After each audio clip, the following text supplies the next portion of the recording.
Prelims 2025 was indeed tough. The old patterns are changing, new patterns are emerging, but among all of those, there were at least 30 questions that could be solved from the previous year questions. Hello and welcome to Easy UPSC.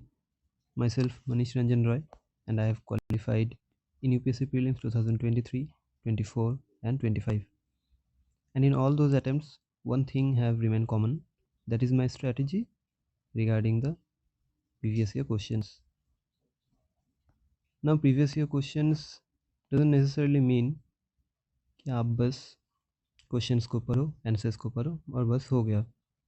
No, the previous year questions analysis means you need to analyze all the options, you need to think deeper and do some researching. In this video, we will discuss how I secured more than 60 marks through PYQs in the prelims of 2025. And we'll also learn to analyze how to analyze the previous year questions and options. Now ये questions directly भी PYQ से आए हैं, repeat हुए हैं, या फिर theme based भी होते हैं. Okay, so now let's start. And जितना हम क्वेश्चंस को देखते जाएंगे हम उतना ही डिस्कशन करते जाएंगे. And one of the most important questions that comes to our mind is the previous year questions of how many years are important. So the prelims question papers from 1980s and the mains question paper from 2011 or 12. These are important. Okay. Now let's jump to the first question. The first question is regarding Araghatta, the irrigation device. Now if we look at the previous year question 2016 में Araghatta के बारे में directly पूछा गया था. Okay. So water wheel used in irrigation of land. So this is the importance of PYQs. If you look at the next question, यहाँ पे Fa Hien के बारे में पूछा गया, that he came during which ruler. Now previous year questions में अगर हम देखें तो Fa Hien के बारे में पहले भी पूछा गया था, chronology. And also if we look deeper, तो we will know how UPSC loves how much the foreign travelers, जो travelers इंडिया आए हैं या फिर जो इंडिया से बाहर गए हैं. ओके, ह्यूएन सांग के बारे में कितनी बार पूछ लिया, मेगास्थनीज, ईट सिंह. तो नेक्स्ट टाइम हो सकता है ये लोग इनके बारे में भी पूछ ले, पोर्टुगीज राइटर नूनीज, है ना. So this is the importance. तो now when we will analyse the questions we will look into all of this aspects. If you look at these questions now, ये शायद आपको ये भी लग सकता है थीम बेस्ड क्वेश्चन है, या फिर ये भी लग सकता है कि these are not PYQs. Okay, but I will tell you why these are repetitions from the PYQs. Now 2023 में ये सवाल आया था, यूरेनियम डिपॉजिट्स. ओके, इनके बारे में. फिर 26 में बीच सैंड मिनरल्स के बारे में पूछा गया था, तो ये भी है क्वेश्चंस. अब मैंने ये शायद ये नोट्स 23 में बनाए थे, और ये नोट्स मैंने 2 साल पहले अपने टेलीग्राम चैनल पे भी शेयर किया था regarding critical minerals, rare earth minerals, beach sand minerals. Okay, now when I share this notes I analyzed from the previous year questions, and look at this. Here I have mentioned 30 minerals as critical minerals, and also here I have mentioned that India is import dependent on the for the critical minerals. तो import dependent. अब यहाँ पे अगर हम options देखें तो यहाँ पे दिया हुआ है India is a resource rich country in all the 30 critical minerals. So obviously this statement will be wrong. Okay, that's how you solve this question. So this is, if you have done the analysis, PYQ analysis correctly, this question you would have solved easily. फिर ये सवाल देखते हैं rare earth elements के बारे में. तो अगर आपने प्रीवियस ईयर क्वेश्चंस को देख के रेयर अर्थ के बारे में पढ़ा है तो this would be easily solvable, है ना. लाइक रेयर अर्थ कैसे वो मैन्युफैक्चर होकर कहाँ पे लगता है, फिर इट्स प्रॉपर्टीज़. तो ये तो ईजी सवाल है एकदम. हम नेक्स्ट सवाल देखते हैं. This is regarding which ruler conquered the Malay Peninsula, Sumatra, Java and neighboring islands. This is a direct repetition from the PYQ 2001 में ये दिया हुआ है. Which one of the Chola kings conquered Ceylon? Okay, now it's Rajendra Chola. Also PYQs में आपको बहुत से जगह में चोला का मेंशन मिलेगा. आपने अगर ये ऐसे ही पढ़ लिया होता कहीं पे भी, ठीक है ना, चोला के बारे में, तो आपको ये पता चल जाता कि सेलोन में किसने कॉन्कर किया था. देन नेक्स्ट सवाल, this is regarding the dancing girl of Mohenjodaro. Now this is one of the easiest questions. This is also from the PYQs. How, देखो कितनी बार मेटल्स के बारे में पूछ लिया हड़प्पा में. Which are the metals that are known. Okay, and also if we look at the other questions, तो वहाँ पे आपको ये भी सवाल मिलेंगे कि कहाँ पे वाटर रिजर्वर मिलता है, कहाँ पे पोर्ट मिलता है. So that is the importance of Indus Valley civilization. तो आपको उसमें हर एक सिविलाइजेशन के बारे में, हर एक साइट के बारे में अच्छे से पढ़ना होता है. और स्पेशली जब मेटल के बारे में इतना पूछ लिया तो उसके बारे में तो और भी इम्पोर्टेंटली पढ़ना होता है. तो तब आपको मालूम चल जाएगा कि this is the bronze dancing girl. Okay, again this is a direct repetition. These are the questions, previous year questions. This is regarding the 10th schedule. Now 10th schedule के बारे में पहले भी बहुत बार पूछ लिया इन्होंने, बहुत बार. ये तो मैंने 2 क्वेश्चंस याद ही है. फिर 1980s 90s में वो भी बहुत सारे सवाल 10th शेड्यूल से एंटी डिफेक्शन लॉ से पूछ चुके हैं. Okay, so this is a direct question. And regarding the second statement, there is no mention of the word political party in the Constitution of India. If we read the chapter election commission in Lakshmikant, you will understand कि political party का mention constitution में कहीं पे तो होता ही है. And also one logical elimination trick, ये भी अगर आपने PYQ एनालिसिस ठीक से किया है तो आपको पता होगा कि जब भी क्वेश्चंस पे कॉन्स्टिट्यूशन ऑफ इंडिया के बारे में बोलते हैं, according to the constitution of India, in the constitution of India, तो इन 99% केसेस वो स्टेटमेंट गलत ही होता है. आगे हम और भी देखेंगे जहाँ पे कॉन्स्टिट्यूशन ऑफ इंडिया का मेंशन किया हुआ है and that statement is wrong. Okay, so this is again a direct hit. Now this is regarding BIMSTEC. BIMSTEC के बारे में 2022 में मेंस में पूछ लिया. ओके, तो अगर मेंस में पूछ लिया बीमस्टेक और सार्क के बारे में, तो आपको इन दोनों ऑर्गेनाइजेशंस के बारे में अच्छे से पढ़ना होता है. नाउ बीमस्टेक के बारे में इजी फैक्ट्स जो है उनमें से एक है कि इसके फाउंडिंग मेंबर्स कौन से हैं. अब जब आपने ये पढ़ा तो आपको पता होगा कि Nepal is not a founding member. Okay, तो आपने ऑप्शन 3 एलिमिनेट कर लिया.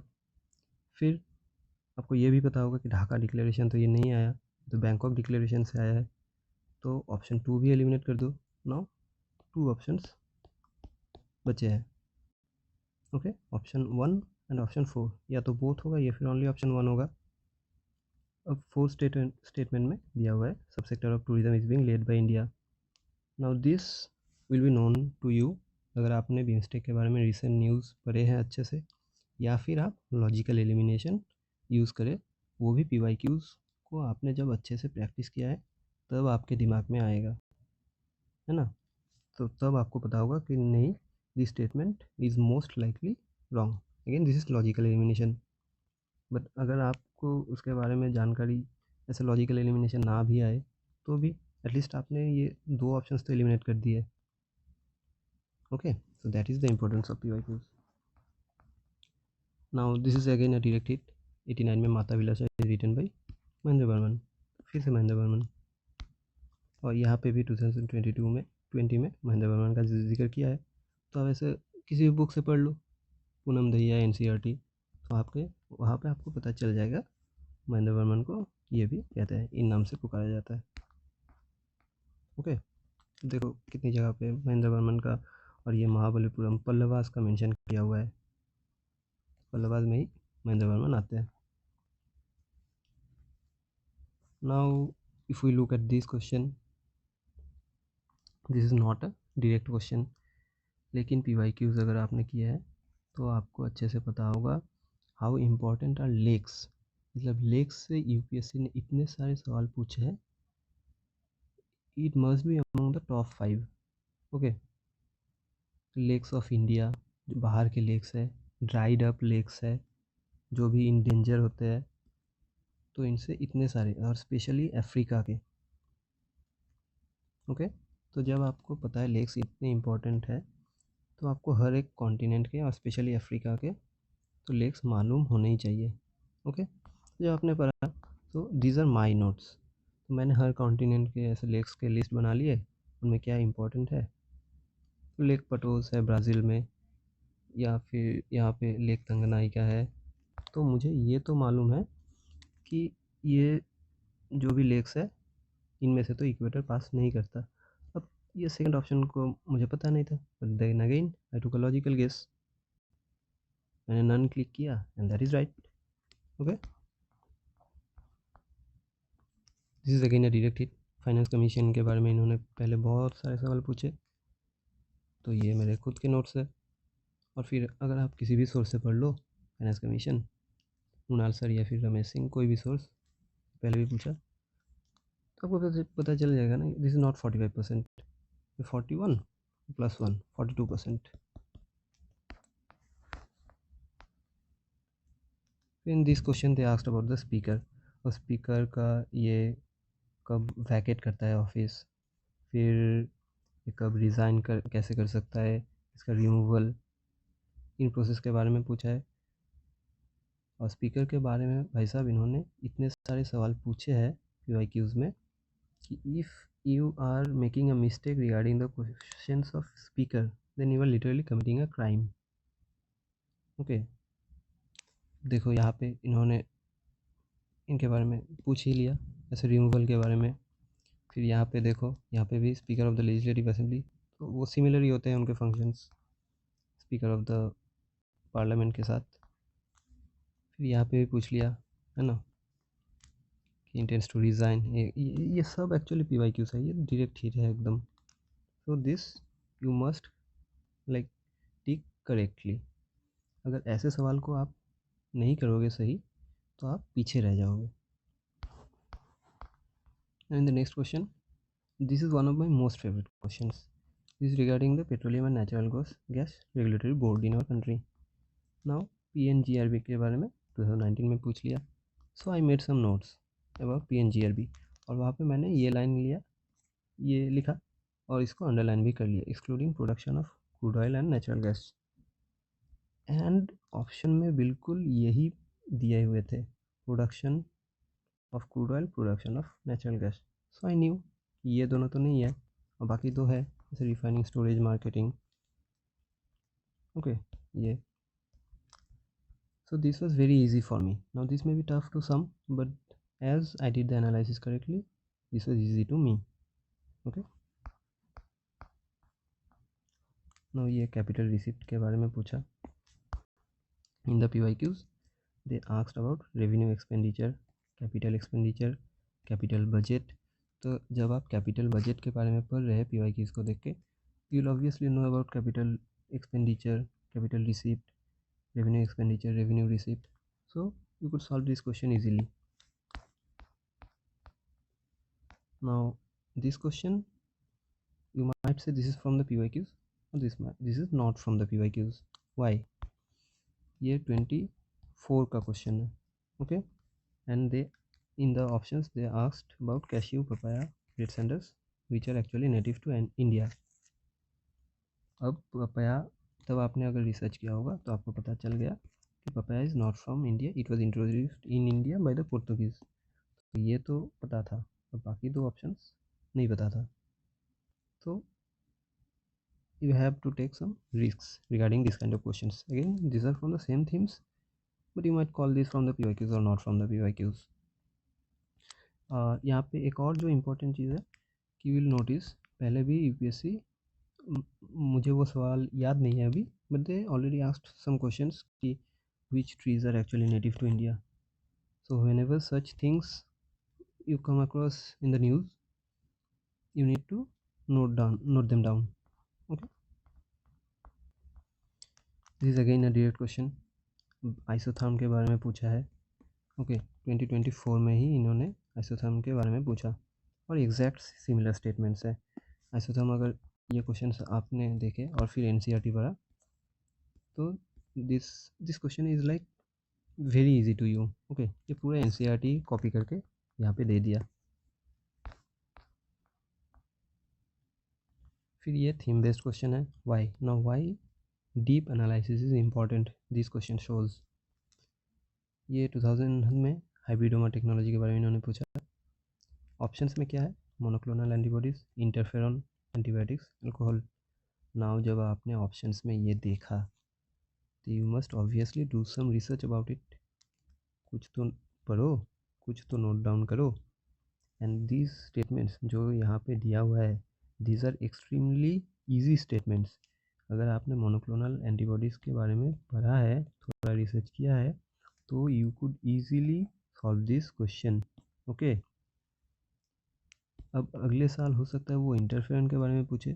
सो now what you need to do is note down about the interference. Okay, that is how you do the correct analysis. सिर्फ ऐसे ऊपर से सवाल देखने से नहीं होंगे। अब इसके बारे में क्या ही कहा जाए, ये fundamental right, DPSP, fundamental duties, भाई कितने सवाल हर साल। तो अगर आपने ये सवाल ठीक नहीं किया, सही नहीं किया, फिर तो क्या ही कहना।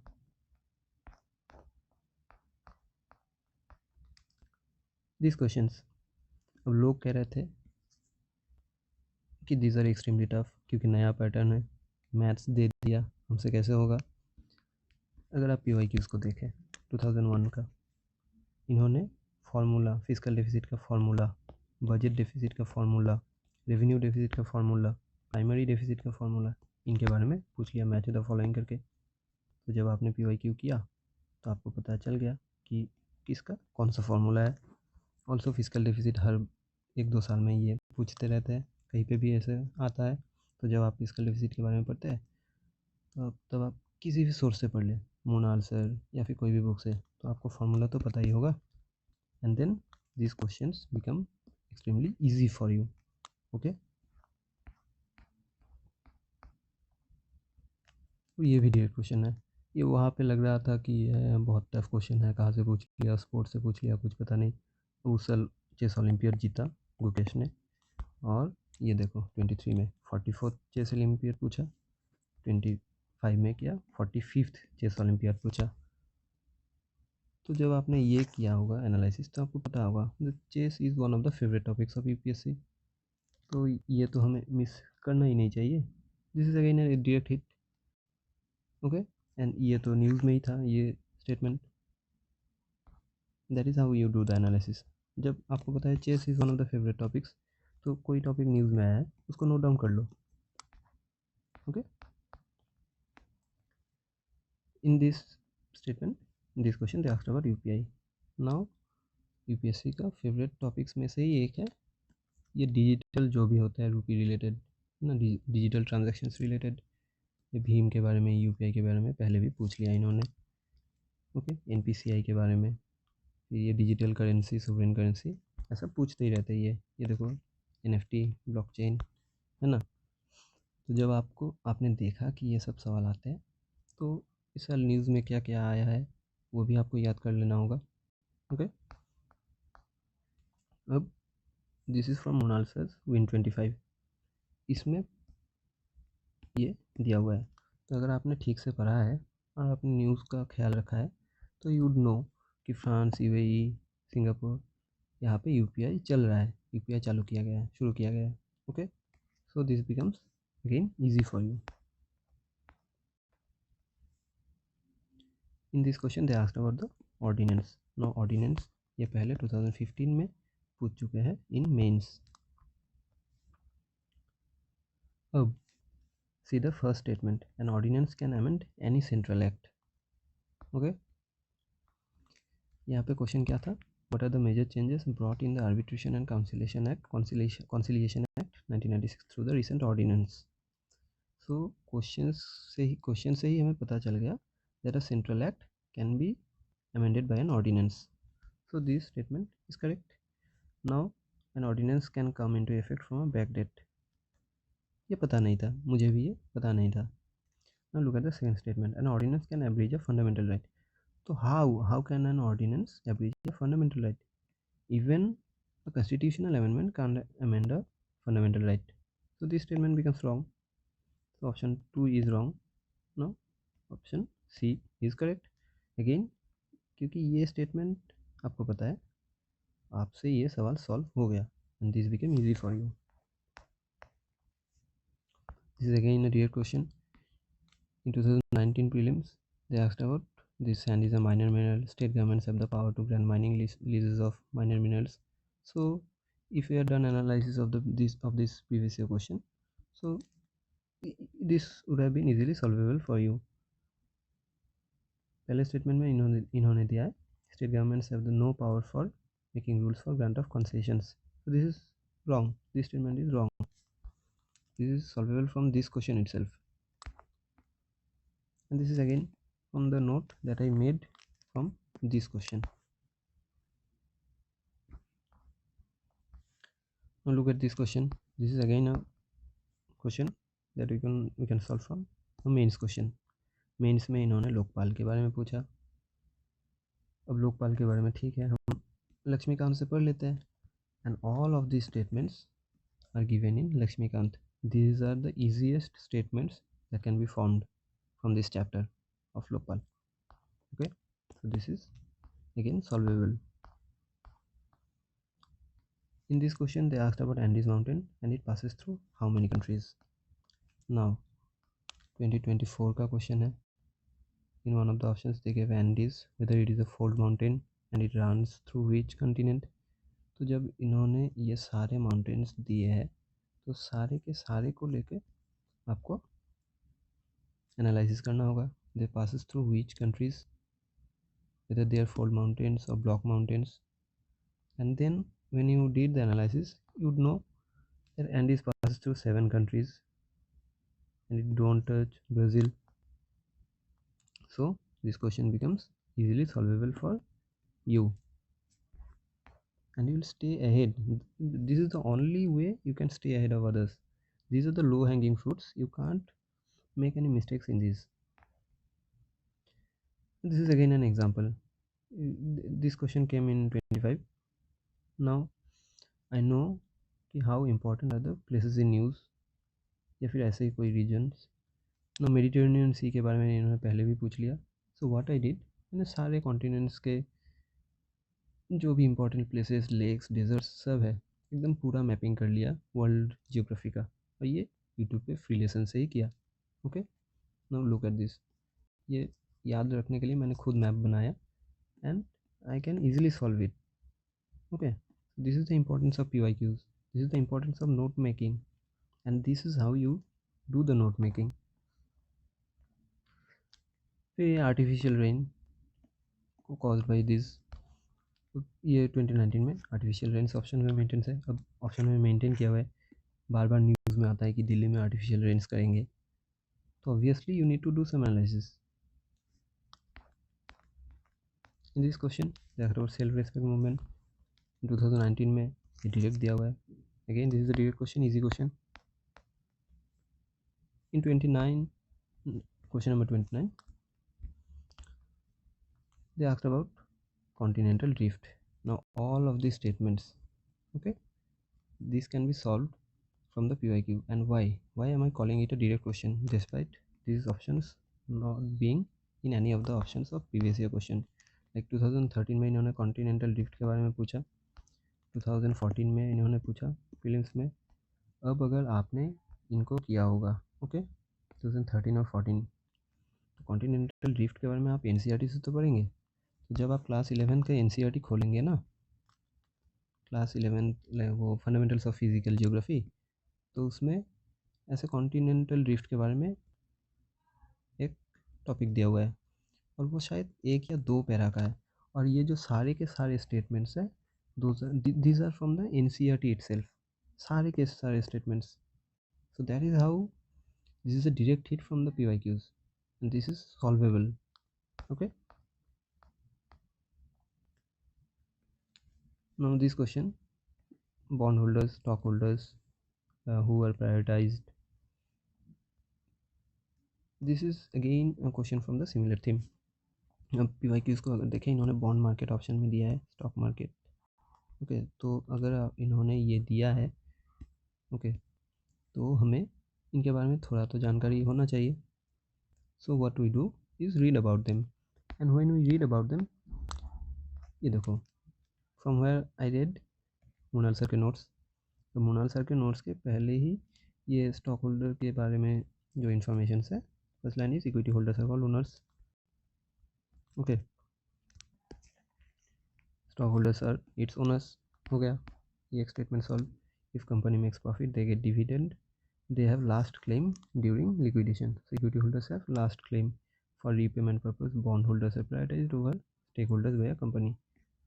So this is again correct. तो हो गया ना, सॉल्व हो गया।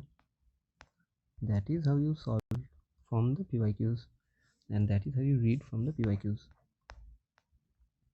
This question, Botswana diamond, Chile lithium, Indonesia nickel. तो 23 में इन्होंने पूछ लिया कि कहाँ पे ऐसा कोबाल्ट मिलता है। ऑप्शन में बोत्सवाना था, अर्जेंटीना। और पहले भी इन्होंने ऐसे सवाल पूछे कि कौन से कंट्री में कौन सा मिनरल रिच है। तो आपको पता होगा कि ये लिस्ट इंपॉर्टेंट है। और 23 के मेरे नोट्स जो मैंने प्रोवाइड किए थे उसमें ये दिया हुआ थे। ओके, तो अगर आपने ये नोट्स फॉलो किए होंगे तो इसमें दिया ही हुआ है, लिथियम, बोलिविया। ओके, और डायमंड यहाँ पे तो नहीं दिया है, लेकिन फिर हमें पता है कि दीज मिनरल्स और दिस थिंग्स आर इम्पॉर्टेंट। तो डायमंड के बारे में ये बोत्सवाना मैंने पढ़ा है। I read it because I know the importance of PYQs.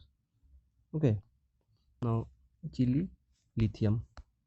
अब लिथियम जब हम पढ़ेंगे तो हमें ये तो पता है ना कि लाइक वो लिथियम ट्रायंगल में कौन कौन से कंट्रीज़ हैं, चिली है, बोलिविया है। ओके, अब इंडोनेशिया में आया क्या, निकल। सो ये रहा निकल, ये रहा Indonesia. So this question can be solve from one of the PDFs that I provided in 2023, and that is also an analysis of the PYQ, this PYQ. Okay, this question is regarding fuel, battery electric vehicle, hydrogen fuel cell electric hybrid vehicle. अब 2023 में इन्होंने fuel cell के बारे में पूछा, 2010 में पूछा। सो this is again a direct hit. This question they asked about IBRD। अब इन्होंने वर्ल्ड बैंक के बारे में इतना पूछ लिया, देखो है ना, वर्ल्ड बैंक, यहाँ पे IBRD। तो आपको इसके बारे में थोड़ा सा तो जानकारी होना चाहिए। तो जब आप पढ़ेंगे वर्ल्ड बैंक के बारे में, तो आप अगर खुद के नोट्स बनाएंगे तो look at this are the notes that I made using the PYQs. Middle income countries represent more than 60% of IBRD's portfolio. It provides loans and guarantees to middle income countries. So this is a correct statement. Again, this is also a correct statement. It works single-handedly to help developing countries to reduce poverty. There are obviously other organizations in the country. Okay, so these questions become solvable. In this question they asked about BRICS. Now BRICS के बारे में इन्होंने पहले भी पूछा हुआ है। ये BRICS का न्यू डेवलपमेंट बैंक, यहाँ पे भी BRICS। तो BRICS के बारे में आपको थोड़ा सा तो जानकारी होना चाहिए।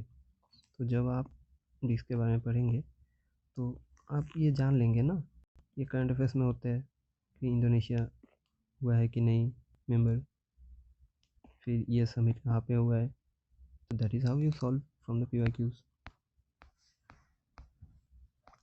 This is again a theme based question. This is regarding the power of president, pardoning power of president. अब 2014 में इन्होंने president's delay in commuting death sentence, that means the pardoning power they asked about. तो आपने लक्ष्मीकांत से पढ़ लिया। Now both these statements are given in Laxmikant. ये देखो, the power is to be exercised by the president on the advice, not without the advice of the union cabinet. And look at this statement, the exercise of power by the president is not subject to judicial review except when the presidential decision is arbitrary. That means this is subject to limited judicial review. Okay, both these statements are, this statement is wrong and this statement is right, because यहाँ पे दिया है without the advice of the central government. No, it is with the on the advice of the union cabinet. Now question number 36. This is one of the easiest questions. People think this is hard. but I am telling you this is one of the most easiest questions. Why? ये इन्होंने international dateline पहले पूछा हुआ है. Okay, international dateline 2008 में, 1987 में. Okay, आपने international dateline पढ़ा. अब आपको इसके कॉन्सेप्ट पता है. इंटरनेशनल डेटलाइन ऐसे है, वेस्ट से ईस्ट जाते हैं तो डे गेन होता है, ईस्ट से वेस्ट जाते हैं तो डे लॉस होता है. अब पहले स्टेटमेंट में इन्होंने प्लेसेस का लाइक बता दिया कि कौन सा प्लेस कहाँ पे है. ओके, हो गया. स्टेटमेंट इज करेक्ट कि जब डेटलाइन के इस तरफ साइबेरिया है, इस तरफ अलास्का है, तो ऑब्वियसली लाइक डेट्स का तो फ़र्क होगा. When people are waking up and getting set for breakfast in the cities it would be different days. हाँ, obviously this is correct. When it is Monday in Anadyr, Tuesday इन नोम, तो this statement is wrong. ये तो उल्टा दिया हुआ है, क्योंकि this you would solve this because you know the concept of international deadline. Okay, so it becomes extremely easy for you. That is how you solve the previous year questions. Now look at this question. This is regarding the amount of dust particles. Now ये statements आपको PYQs में कहीं पे भी नहीं मिलेंगे. Nowhere will you find their mention. But why this is, I call this a like hit from the PYQ is because जब आप 24 का ये क्वेश्चन देखेंगे with reference to water vapor which of the following statements is or are correct, आपको ये मिला. NCERT में आपने पढ़ा, लाइक NCERT में ऐसे एटमॉस्फेयर के चैप्टर में क्लास 11th के दिया हुआ है वाटर वेपर एक टॉपिक. अब वाटर वेपर के ठीक नीचे ही दिया हुआ है डस्ट पार्टिकल. बस 4-5 लाइन होंगे ठीक वाटर वेपर के नीचे, वहाँ पे आपको मिल गया ये. दिस